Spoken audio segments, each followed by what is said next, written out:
ஆட்சி மாறிச்சு. மதுக்கடையெல்லாம் எடுப்போம் நாங்க. ஒரு 712 என்னமோ எடுத்தாங்கன்னு நெனைக்கிறேன். முக்கியமான இடத்துல இருந்ததெல்லாம் எடுத்தாங்க.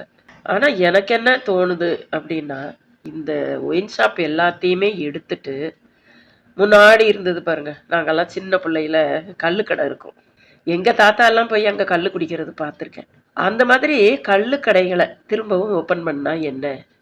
பனைத்தொழில் ரொம்பவே டவுன் ஆயிட்டு வருது. இப்போ வந்து திரும்ப இந்த கள்ளு கடைகளை எல்லாம் ஓப்பன் பண்ணுனா, அத குடிக்கிறவங்க உடம்புக்கும் எந்த கேடும் இல்ல. எல்லாமே நல்லது தான். அந்த பனைத்தொழிலும் செத்து போகாம பொழைக்க வைக்கலாம். பனைத்தொழில் வந்து ரொம்பவே கஷ்டம்.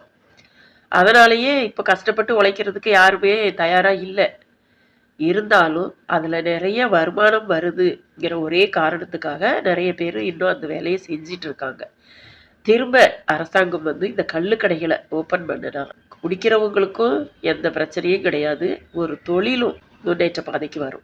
சுத்தமான கருப்பட்டி கிடைக்க கூட வாய்ப்பு இருக்கு. எல்லாம் இப்ப சர்க்கரைய போட்டு போட்டு காய்ச்சி, கருப்பட்டிங்கிற ஒரு மவுசையே கெடுத்துட்டு இருக்காங்க.